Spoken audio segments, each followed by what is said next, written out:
Hey everyone, my name is Yarrow and you're listening to the DIY Business Magic podcast. Welcome back. I hope you're having a beautiful start to your week, and I'm excited to share another episode on generosity and boundaries in business with you. It's going to be another shorter solo episode, which I think it's great to kind of warm us up with the podcast and for us to get to know each other. But in the future, I'm also really excited to share interviews with you. So before we get into things, there's a couple of announcements. The first and probably most exciting one is that I'm running a free online workshop on business planning for 2019 on December 4th.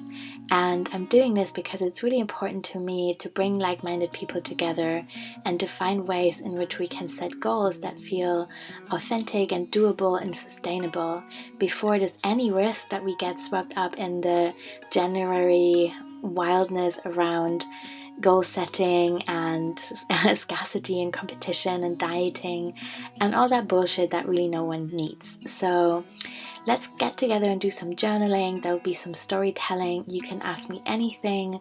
I'll share a ton of tools and techniques that I'm utilizing, and we'll strategize in a way that feels good. So I'm really excited to see you there, and I'll link to that in the show notes. This workshop is going to be a warm-up for the live version of the DIY Business Magic program that I'm running in January. So quick recap, the DIY Business Magic program is an evergreen self-study program, meaning that you can sign up anytime and you can study it in your own pace.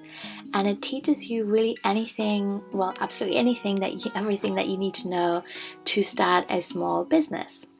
I'm teaching you a lot of stuff around mindset. There's a lot of journaling, there's self-care for entrepreneurs, there's tarot spreads, but there's also really technical stuff. So like screen share videos in which I'm showing you how I'm using tools for social media, how I'm building my websites, how I'm organizing myself, how I'm working on building my newsletter, and all these different things. And some people find it super helpful. I really loved the feedback I received so far, and I'm really proud that I'm able to offer it at such a low cost. So the suggested pledge is $11 on my Patreon, which gets you access to all my programs, including the business one, but then also the web design and branding one, as well as the Magic of Embodiment, which is a beautiful year-long program all about folk herbalism and tarot and ritual. So yeah, this is, like I said, usually a self-study program, and then people get access to me through the monthly live online workshops that I'm running, and that's a space where we create a sense of community and accountability and also hold space for our questions. And in January, I'm gonna do a live one of this program, meaning that every other week we'll meet on Zoom, which is a really cool community building online platform for workshops where we're going deeper into each of the 8 different modules. So there's more accountability and more momentum. Everyone is beginning the year together, and I really think that it's going to be a great community. The people in the program are incredible, and I'm currently working on creating more of a forum for people to connect on Teachable, where the course is hosted. So there's also going to be a directory of people so that we can support each other, which I think is really beautiful and important as well. So again, that's also going to be available for everyone who pledges $11 or more on Patreon, and the pace is going to be medium. Like, there will be excitement, but I think fortnightly workshops are just kind of right. You've got 2 weeks to work through each module. There's no rush. You can take all year, but you can also kind of benefit from the group momentum and use the first 4 months of the year to really start with super strong intentions and really good systems in place. So yeah, I'll link to that again to the show notes, and I'll finally start talking about generosity and boundaries in business now. Hooray! Thank you so much for listening.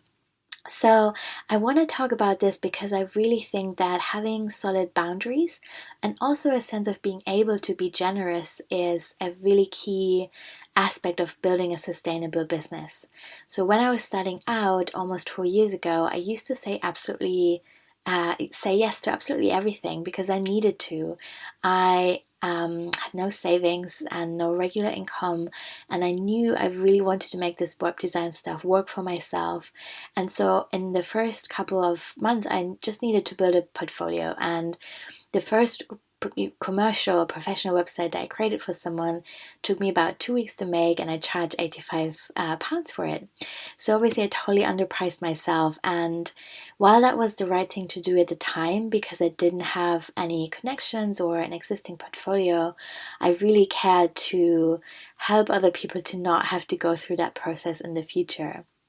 And I think as we think about pricing and boundaries and generosity, there's a ton of different things that can come up for all of us. If you're listening to this, most likely you are interested in things like accessibility and social justice and sustainability. So it can be really heartbreaking to come to a place where you're feeling drained and you're lacking energy for things that you care about, and you're noticing that you might have to charge more for what you're offering in order to honor your own limits and boundaries. That's definitely a place I've been in, and one of the things that I find really helpful is to remember all the different ways that the internet enables me to be generous with my time with a large amount of people without depleting myself. So to give you a more practical example, I in the first couple of years, well, I actually still do this, and I really enjoy being able to do it. But anyway, I increased my prices over the last couple of years, and I also offer a couple of sliding scale spots for web design projects a year for people that could otherwise not afford to work with me. And I was pretty overwhelmed in the beginning because I didn't have enough income from paid work to justify doing that. And also I was receiving all these requests from friends of friends who were asking me if I could help them. And I just couldn't say yes to all of those. And so the online courses that I started teaching 2.5 years ago really came out of that desire of not wanting to say no all the time, but also feeling really tired. So the first course I ran was a DIY WordPress web design course. It's still available. It's been updated last year. And it teaches you everything you need to know to create your own WordPress site. So I wanted to create a win-win situation. I wanted to be able to give everyone who asked me something without it taking a lot of time on my end. So I created and recorded this course once, and then whenever someone came my way who didn't have a budget, I could just give them free access to the course. And in the process, I also found some paying clients for this course who were on a smaller budget and really grateful to have all the resources in one place to teach themselves how to do it. So yeah, that was really great, and it's something that I really recommend considering if you feel a similar struggle around your own pricing and wanting to keep your work accessible. Other ways or other things that I would offer you to keep in mind if pricing or your time is bringing up anxiety is that there's so many beautiful ways in which you can share free stuff or skills or information or resources. So podcasting, of course, is one way of doing that, and I'll record a whole episode about how I got into podcasting and what I recommend people check out. But you can also blog, and there's a ton that you can do on social media.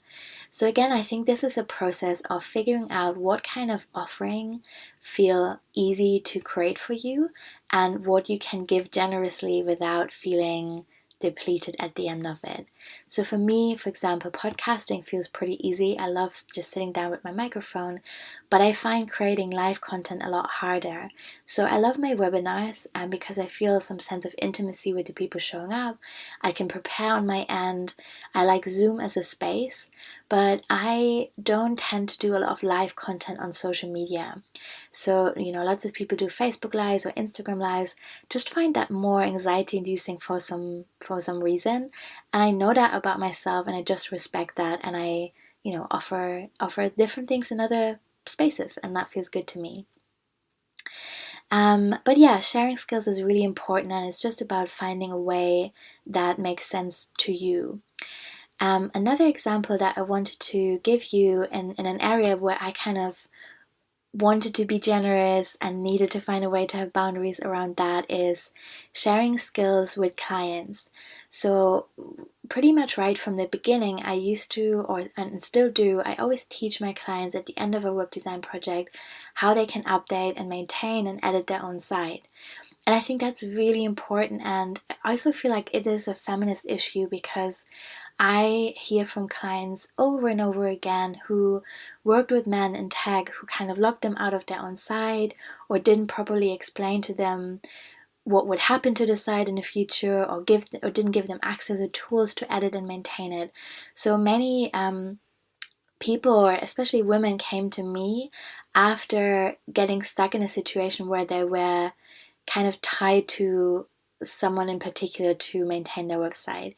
And so when this first came up for me, I made this decision to really just give people all the access, make sure that they really own their site. So they're signing up for their own hosting account, they have access to the domain, to know how the website works. And even if, they might not know all the details, or they might not be super interested, in an emergency, they know where to look and they know how to make changes. And that's really important to me.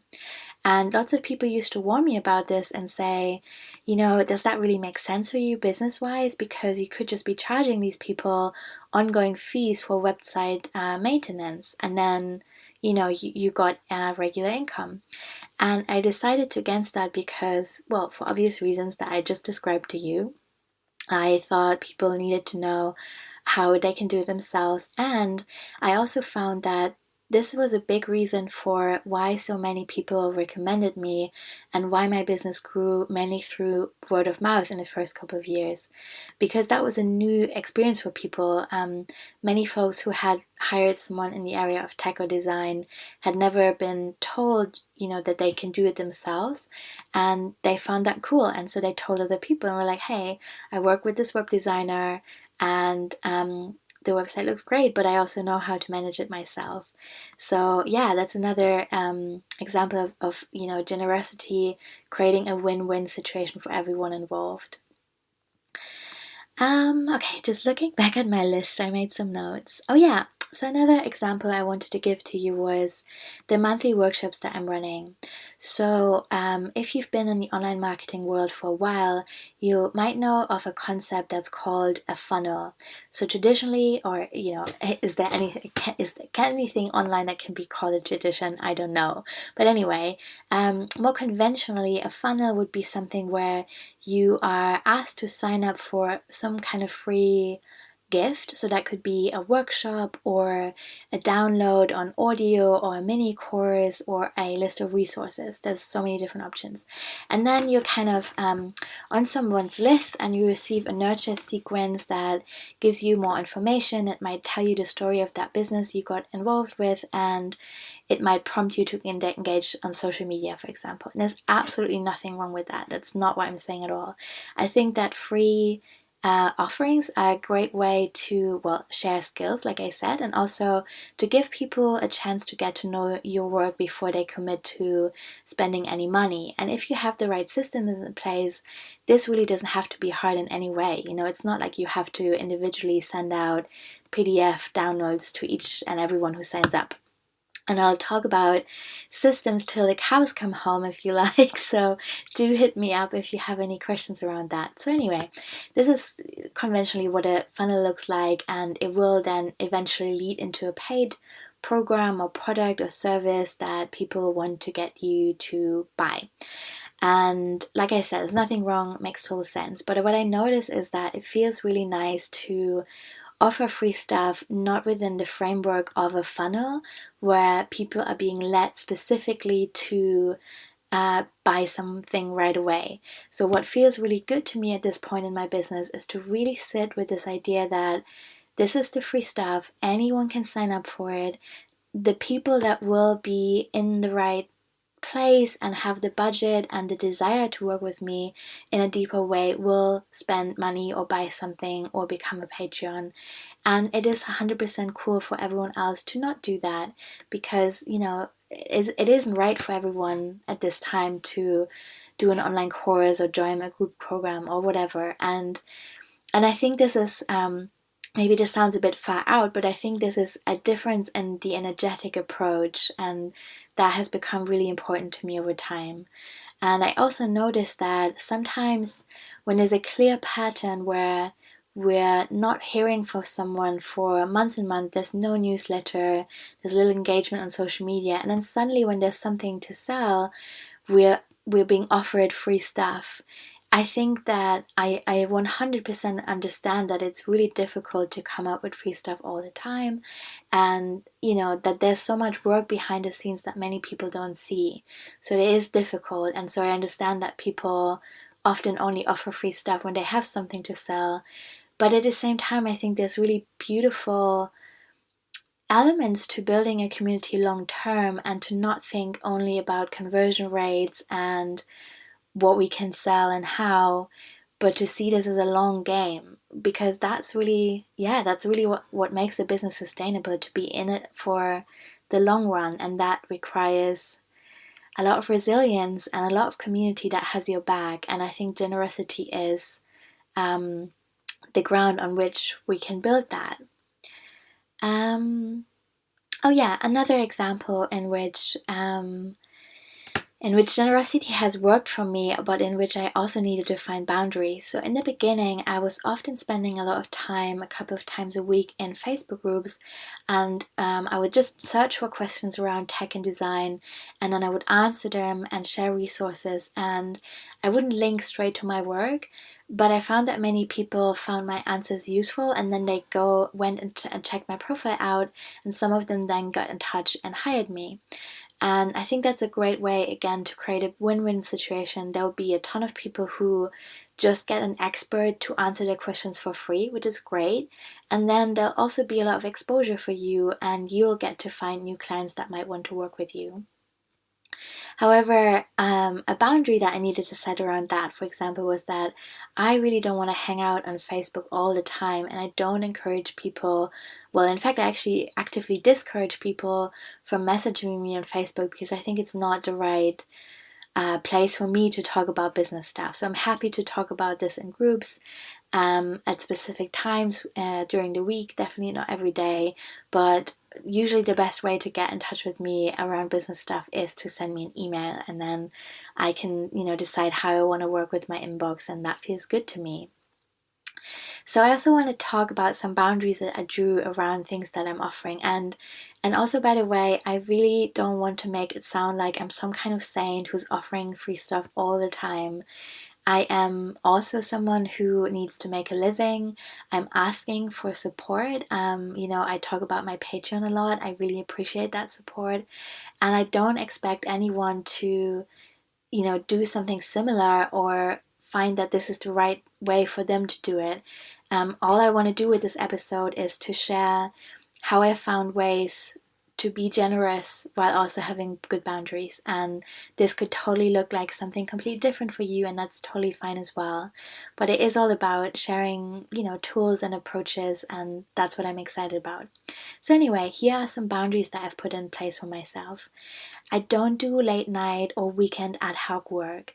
So lots of people that I work with in a completely different time zone. I'm in the UK currently, and lots of my clients are in the Americas, and that means that when it's afternoon for them, it's already late night for me.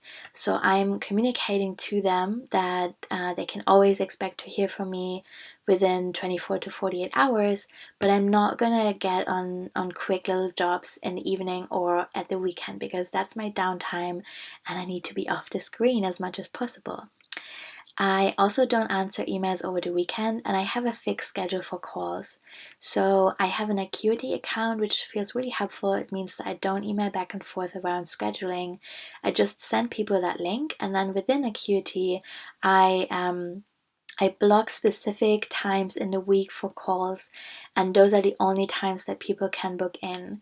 So example, I'm not taking calls on Monday morning because no way. I want to start my week super gently and get some time by myself with my dog to plan and arrive in the space, and that feels good to me.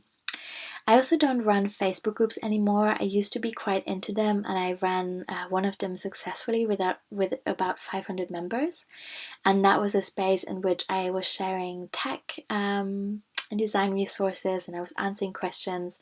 But I found that actually it was draining quite a lot of my energy to be in the space and answer questions, and I found that I was feeling quite a bit of pressure to be very present every day and to answer questions right away.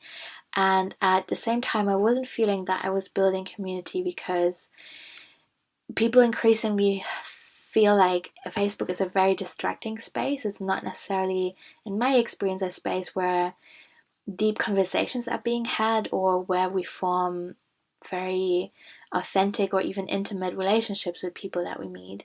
I find podcast interviews or webinars much better for that.